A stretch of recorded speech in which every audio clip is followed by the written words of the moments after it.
Amados, a gente tem um compromisso com a palavra de Deus, tem um compromisso com a verdade de Deus.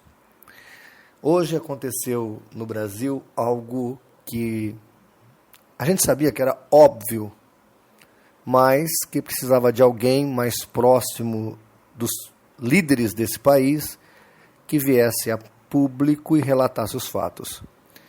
Então, saiu hoje, na quinta-feira, logo pela manhã, matéria da revista Isto É, publicada na internet também por veículos de comunicação, sobre a delação premiada do senador do PT, Delcídio do Amaral.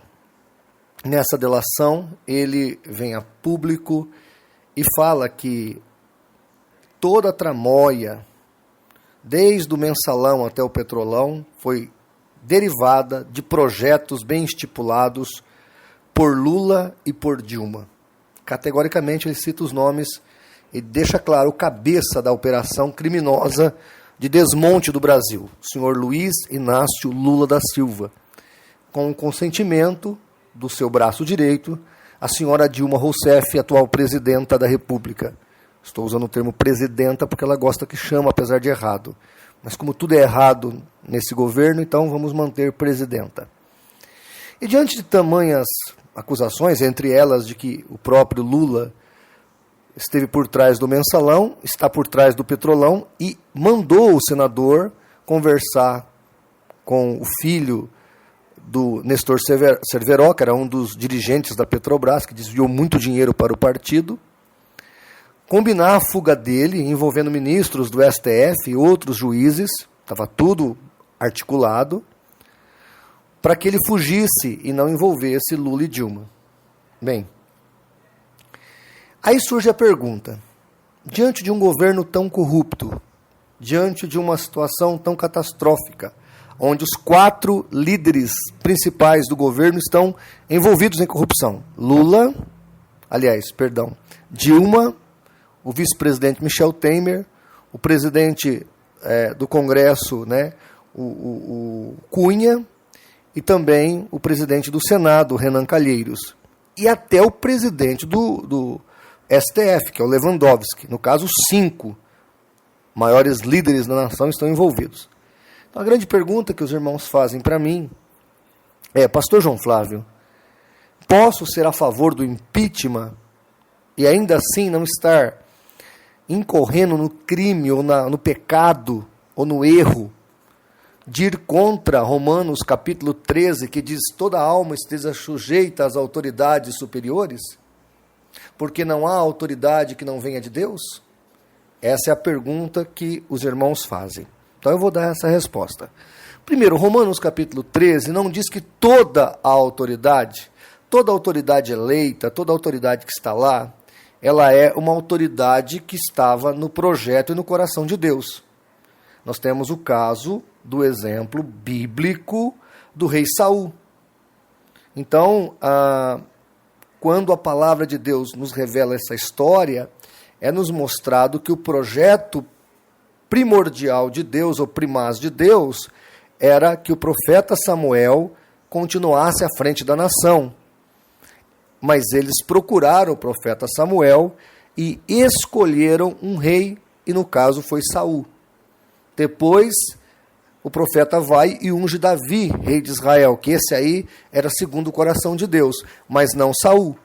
Então nós observamos que nem toda autoridade que está no poder é uma autoridade instituída por Deus.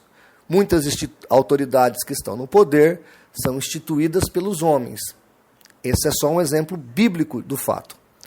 No caso do Brasil, ser submisso à autoridade não está diretamente relacionado a apenas obedecer o prefeito, o governador ou o presidente, mas em obedecer à Constituição.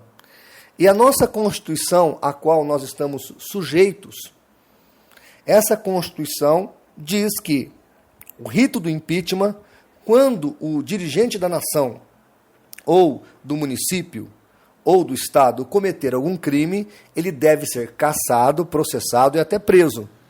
Então, tudo isso está previsto em lei.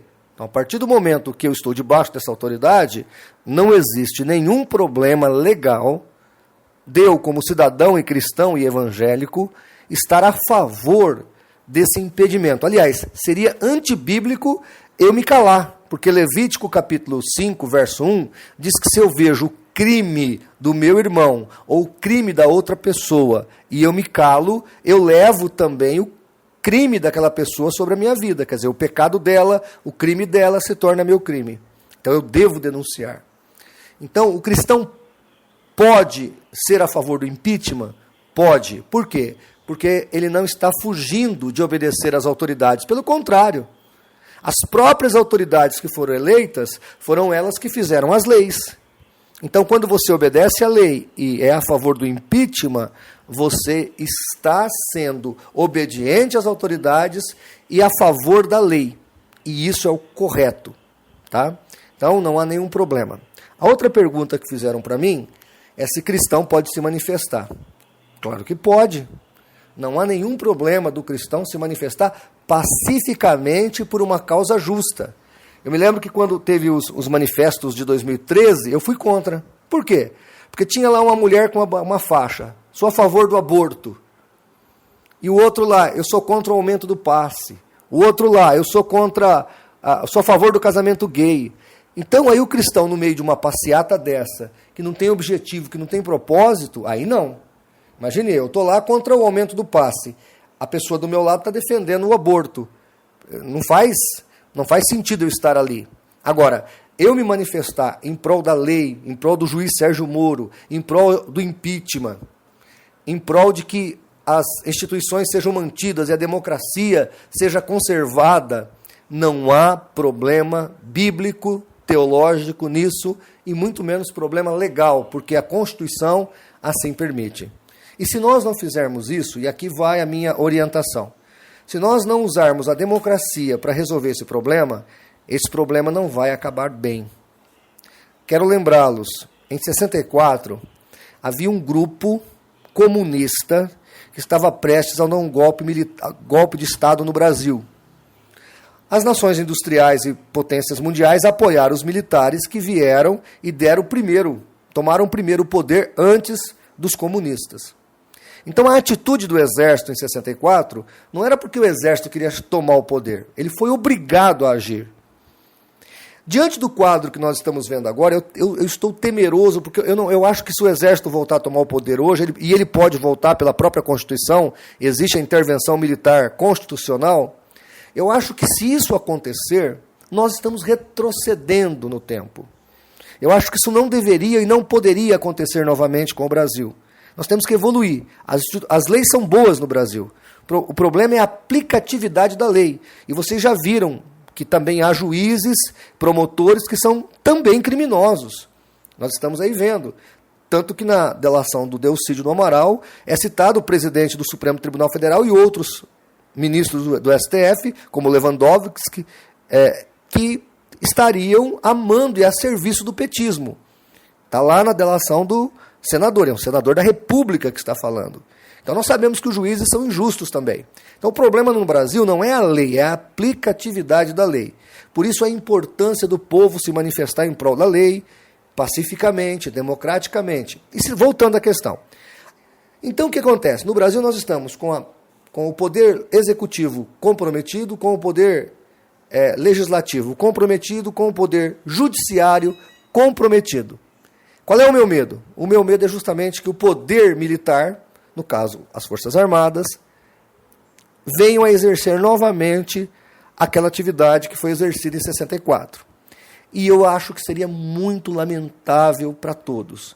Nós devemos prosseguir democraticamente, eliminar as batatas podres, porque eu acho que tem muita gente boa em todas essas áreas da vida política brasileira, tem gente boa, não há essa ideia de que todos não prestam, isso não é verdadeiro.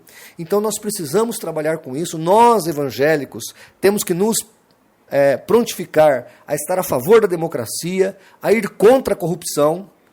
E é importante nós notarmos que o atual governo, ele mente tanto, né? Nem o assessor do Hitler pensaria em ser tão deslavado e tão mentiroso. É o Goebbels. Nem ele pensaria, né, em ser tão mentiroso. O governo atual ele é tão mentiroso que a senhora Dilma Rousseff e o senhor Lula, Luiz Inácio Lula da Silva, eles perderam noção de realidade. Eu nem sei mais se eles acham que estão mentindo. Eles vivem completamente alucinados. As suas conjecturas, elas são completamente fora da realidade. Como é que eu tenho lá um sítio que tem coisas no meu nome compradas por mim, eu frequento, eu uso, fui lá 250 vezes e não é meu? É chamar a população brasileira de ignorante, de obtusada, de um povo estúpido. Eu acho que ninguém nesse país, por mais simples que seja, é tão obtusado a esse nível de imaginar que o senhor Lula não é proprietário daquele triplex e daquele sítio. Embora o problema não é ele ter um sítio ou um triplex, o problema é que foi comprado e reformado com dinheiro de corrupção da Petrobras. Quer dizer, não basta o que ele já ganhou, ou que ele ganhava como dirigente do país, e também o seu salário das suas palestras milionárias, que nem o Bill Gates cobra tão caro para dar uma palestra como o nosso doutor honoris causas, Luiz Inácio Lula da Silva. Então, povo brasileiro, irmãos em Cristo, nós não só podemos, como devemos nos manifestar e lutar contra esse império do mal. E quero aqui finalizar dizendo o seguinte: por que eu sou contra a esquerda, contra o PT, contra o PCdoB, contra o PSTU, PCO e outros partidos de esquerda? Não é nem por causa só da questão da corrupção. Isso é só consequência. Embora nós poderíamos ter um partido de direita que também poderia ter cometido tamanhas corrupções. Na década de 80, eu era petista, não era crente. Também era considerado ateu, me considerava ateu. Quando me converti, fui à Bíblia. Li a Bíblia, voltei para o Estatuto do PT. Desde aquela época, este estatuto já definia planos de governo, como casamento gay, aborto, sabe? Essas ideologias ateísticas, contrárias à fé cristã. Tudo isso estava na apostila do PT, no Estatuto do PT, na doutrina do PT. Então, imediatamente eu abandonei esse tipo de coisa ao me tornar cristão. E, obviamente, não me misturei mais com o petismo. Não aceito, então, aquela ideia, eu apoiei o PT porque eu não sabia. Como não sabia? A sua alegada ignorância não é justificável porque está documentado no Estatuto do partido. Essa cosmovisão anticristã está dentro das raízes do partido. É importante que nós entendamos que os partidos de esquerda, principalmente o PT, PSTU, PCdoB, PCO, esses partidos não são partidos políticos apenas, são partidos políticos /religiosos. São verdadeiras instituições religiosas. E nós, como cristãos e pessoas de bem, não podemos nos envolver com esse tipo de partidos que, além de esquerda, de ideologias contrárias, são como se fossem religiões, ou seja, aqui tem uma cartilha, você tem que votar de acordo com essa cartilha ou você é excluído. Todos os partidos têm gente que é a favor ou contra coisas ou temas que são de esquerda ou de direita, ou temas que são contrários ou a favor da causa cristã. Mas dentro dos partidos, a maioria deles, a pessoa tem liberdade para optar por uma coisa ou outra, porque isso não é plano de governo. Agora, nesses partidos de esquerda, entre eles o PT, casamento homossexual, casamento gay, aborto, né, e liberação das drogas, isso é plano de governo. Então esses partidos querem trazer anarquia para a nação, no caso para o Brasil. E nós, como cristãos, precisamos nos levantar e lutar contra esse tipo de ideologia. Meu irmão, não ore só não. Vamos para a ação. Vamos salvar o Brasil. Lula não é só um dirigente político, ele é um líder de uma seita maligna, uma seita terrível, uma seita destrutiva, uma seita que está a serviço de Satanás. E nós precisamos combater o bom combate da fé. Vamos orar pelo Brasil e vamos também agir em prol da nossa nação. Muito obrigado e Deus te abençoe.